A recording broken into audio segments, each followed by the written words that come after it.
Le prix collégial du cinéma québécois est un événement qui regroupe plusieurs étudiants de différents cégeps afin de couronner le meilleur film québécois parmi les 5 films finalistes. Entre autres, Momie de Xavier Dolan est en nomination. Pour la 4e édition, le tout se déroule à la Cinémathèque de Montréal. Pierre Pajot, membre du jury, constate l'intérêt grandissant des Québécois pour le cinéma. Le prix collégial est très, très important pour le cinéma québécois parce qu'on aide à créer un public. Ségolène Roederer, qui maintenant est la grande patronne de ce qu'on appelle Cinéma Québec, c'est la remise des Jutras et les rendez-vous, s'est impliquée dès le début parce qu'elle aussi, elle a vu ça. Le prix collégial du cinéma québécois est né d'une initiative de professeurs passionnés par le cinéma. Ces derniers ont eu l'idée d'organiser ce concours en participant à un événement du genre en Europe. Le PCCQ fait œuvre d'éducation au cinéma, ça c'est clair. Est-ce que c'est nécessaire? Moi je pense que oui, pas nécessairement par la voie du PCCQ, mais le cinéma est un langage qui tresse un portrait tellement intéressant, une vitrine du monde dans lequel on vit, un regard critique de ce monde-là, un reflet, parfois le produit de ce monde-là. Donc c'est une œuvre qui s'expose tout naturellement à la critique. Même si le film, ça n'a pas été la chose que tu serais allé voir seul au cinéma, qu'il y ait d'autres gens pour en discuter, ça devient une expérience pertinente. Puis aussi, ça apporte parfois un regard critique. Les 5 films finalistes de 2015 sont Miraculum de Pods, Momie et Tom à la ferme de Xavier Dolan, 3 histoires d'Indiens de Robert Morin et Tudor Nicole de Stéphane Lafleur.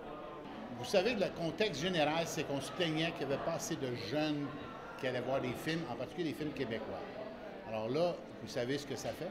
On oblige un groupe d'élèves de plus en plus nombreux à voir 5 longs-métrages québécois, assez variés, et on pense que ça, c'est très, très enrichissant. Moi, ma conviction, c'est que sur 5 films, il y a des fortes chances qu'un élève aime au moins un film qui donne un petit coup de cœur.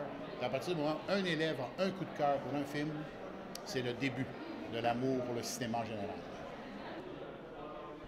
En fait, le PCCQ modifie ma perception du cinéma québécois positivement, je dirais. En fait, c'est enfin le moment que nos réalisateurs ont pour briller, c'est-à-dire qu'on les reconnaît maintenant avec ce prix-là, justement. Puis dans les écoles, c'est de dire aux étudiants, regardez, il n'y a pas juste le cinéma, le gros cinéma américain à gros budget qui se fait, on a des films d'auteurs, on a des excellents réalisateurs québécois ici, donc pourquoi pas les exposer. Donc je suis vraiment, pour moi, c'est ça la perception du PCCQ, c'est que enfin on dévoile les talents qu'on a ici. C'est vraiment d'explorer les films autrement, je dirais, que de seulement le regarder, l'apprécier, dire si c'est bon ou mauvais.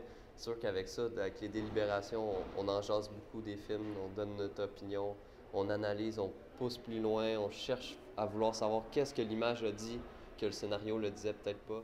C'est dur de ne pas pouvoir donner notre avis. C'est dur. Terrible! Ah, on Vraiment, est là, après les délibérations. On écoute les étudiants qui disent déjà, faut qu'ils notent telle affaire, faut qu'ils parlent de ça, ça se peut pas. Ils font pas. Puis on essaie d'orienter le plus possible maintenant. On se permet, On comment dire, pose de pas quelques questions. suggérer les choses, mais de dire, OK, là, on déborde du film, revenons, qu'est-ce que vous avez pensé de telle chose? Ouais. À noter qu'il y a plus d'une quarantaine de cégeps qui participent à l'événement. Les délibérations auront lieu les 13 et 14 mars prochains et l'annonce du gagnant aura lieu le 14 mars. C'était Laurie Letourneau pour le cégep régional de la Naudière à Terrebonne.